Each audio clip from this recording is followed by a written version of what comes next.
Bon, mon gars, il est 23 h. Genre, j'avais trop la flemme de faire la vidéo, mais bon, enfin, je l'ai fait. Bon, je voulais te parler d'une thèse que je me suis fait sur les stablecoins. Alors, je pense que c'est vraiment une très grosse opportunité. Et je pense qu'au prochain bear market, je vais beaucoup investir dedans. Et je vais te montrer maintenant ce que je pense de cette thèse. Donc là, on va se retrouver direct sur mon écran. Donc en gros, euh, en premier lieu, le système traditionnel. Donc si tu veux envoyer de l'argent, par exemple, dans un autre pays, imaginons de la France à, je sais pas, en Afrique ou en Amérique du Sud, tu dois utiliser le système traditionnel qui est le SWIFT. C'est le système international qui est standard. Donc le SWIFT, il a beaucoup de défauts. C'est le coût et la lenteur, parce qu'il y a beaucoup d'intermédiaires. Et en gros, chaque intermédiaire, il prend un pourcentage. C'est pour ça que les frais sont aussi gros. C'est qu'à chaque fois, tu rajoutes des couches, en fait. Et c'est pour ça que c'est aussi long. Ça prend 3 ou... Je crois que c'est 3 à 5 jours. Donc, voilà, c'est... Chaque intermédiaire prend un pourcentage. Donc, par exemple, pour une transaction Stripe, si tu veux acheter quelque chose sur Shopify, ou si tu vends quelque chose sur Shopify, tu as d'abord t'as Stripe qui va te prendre une commission. C'est, je crois, dans les 1-2%, je crois, mais je suis pas sûr, hein, parce que moi je fais pas ça. Mais Stripe, ils vont recevoir qu'une petite partie de ces pourcentages. Mais sinon, ça va aller à tous les acteurs et tous les intermédiaires. C'est 5 ou 6 intermédiaires qui vont prendre un petit pourcentage à chaque fois. Donc c'est pas Stripe qui va garder tout l'argent. C'est parce qu'ils doivent le redistribuer. Ensuite, un autre point négatif, c'est l'accès limité. Et ils excluent des pays. Il y a des pays où on peut juste pas envoyer d'argent, quoi. Et donc c'est très limité. Et on n'a pas accès à des devises si on est dans des pays qui sont très isolés. On n'a pas accès à certaines devises, donc on doit. Il y a des personnes qui doivent se contenter de la devise du pays. Et parfois c'est vraiment de la merde. C'est-à-dire que c'est inflation H24 et tu peux rien faire.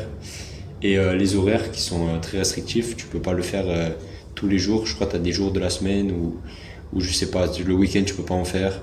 Enfin, c'est vraiment pas un système qui est viable. Donc on a trouvé une solution à ce système et cette solution c'est les stablecoins. Donc pour le moment on a les deux plus gros qui ont le monopole, c'est l'USDT et l'USDC. Je crois l'USDT à 60% de départ et l'USDC 40%. Mais moi je vais te parler plus de l'USDC aujourd'hui. Donc en quoi ces stablecoins ils peuvent résoudre ce problème des échanges internationaux. On dirait que je récite un truc là, mais j'essaie d'être plus naturel puisque c'est dans ma tête, donc j'essaie de le sortir vite pour pas oublier. Mais donc avec les stablecoins, tu fais des transactions globales et instantanées. Tu crées un wallet en 5 minutes. Bon après pour le recharger ou pour mettre de l'argent dessus, soit tu passes par un OTC et là tu n'auras pas besoin d'un échange.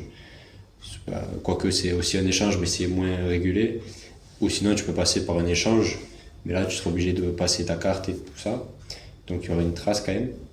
Mais donc pour le passer, tu es obligé de passer par un échange et de faire des contrôles. Mais une fois que tu l'as sur ce wallet, tu peux l'envoyer n'importe où en instantané. Oh putain, la caméra là. Bon, la caméra elle s'était éteinte. Oui, donc je disais, si quelqu'un veut le recevoir, du coup il aura juste à créer un wallet en même pas 2 minutes et il pourra recevoir directement les fonds. Et on a un accès ouvert qui est 24 heures sur 24, 7 jours sur 7. C'est-à-dire que n'importe où que tu sois dans le monde et à n'importe quel moment dans la journée ou dans la semaine, tu pourras faire ton transfert. Donc ça règle pas mal de problèmes. Et en plus, on a un avantage pour les États-Unis, donc c'est pour ça qu'ils poussent le projet des stablecoins et qu'ils essaient de réguler cet espace pour qu'il puisse se développer. Alors l'avantage pour les États-Unis, il y en a deux. C'est d'abord le financement de la dette américaine, parce qu'en fait les stablecoins, les sociétés, quand ils mettent un USDC par exemple sur la blockchain, ils sont obligés d'avoir $1 et de l'avoir un pour un. Et ils peuvent utiliser ces dollars qu'ils ont et investir, on va dire, dans la dette américaine. Ça veut dire qu'ils vont acheter des bons du trésor américain et c'est comme s'ils prêtaient de l'argent aux États-Unis et qui ensuite vont leur redonner des rendements. Donc c'est de l'argent gratuit en fait, ils gagnent de l'argent comme ça.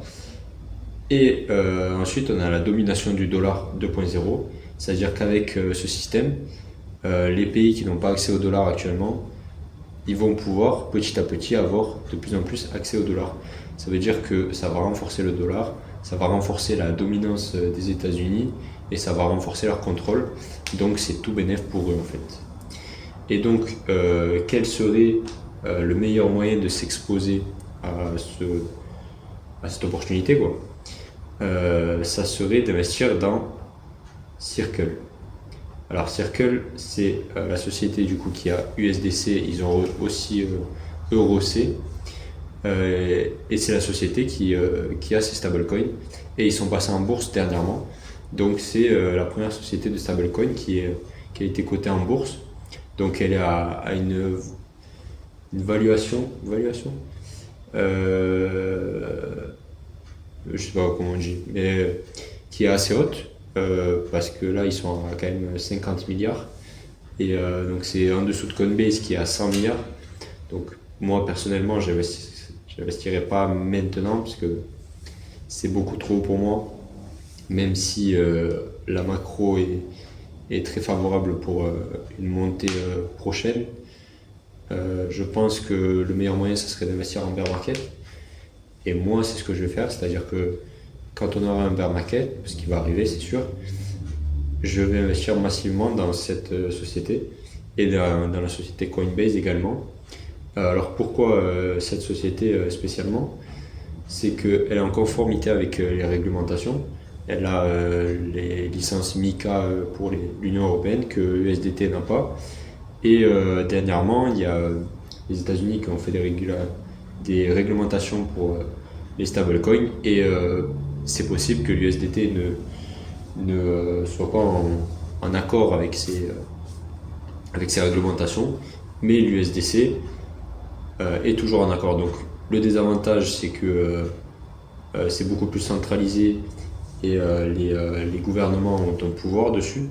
Imaginons on voudrait bloquer tes fonds avec cette société pourrait du coup, mais si tu es dans le bon, il n'y a pas de souci et tu peux utiliser ces stablecoins. Donc l'avantage aussi c'est un audit, ils ont des audits réguliers comparé à USDT que eux font juste des rapports tous les 3 mois. Eux ils ont des audits réguliers tous les mois je crois, et donc ça apporte de la confiance, et donc ça montre que cette société aura le monopole, parce qu'en fait on donne le monopole à la société en qui on a le plus confiance. C'est en gros un monopole, c'est la société à laquelle on pense directement quand on veut utiliser un service quoi. Pourquoi j'investirais dessus, c'est que c'est le seul moyen réel de s'exposer au stablecoin. On pouvait s'exposer aussi à la blockchain Tron, qui est la blockchain de l'USDT, qui a fait une belle performance là ces dernières années, mais c'est pas directement détenir l'action de l'USDT, de TDR pardon. Et là c'est vraiment détenir l'action du groupe qui fait ça. Donc je pense que ça peut être un très bon investissement sur le bear market avec MicroStrategy et Coinbase, plus rajouter du Bitcoin aussi. Ça c'est logique les gars. Le Bitcoin on en achète toutes les semaines et on le vend jamais les frères, parce que c'est limite pour la retraite là. Donc voilà, ça c'est ma thèse d'investissement, et ciao. Je vais dormir le boss, parce que là je suis bien fatigué. Hein. Voilà.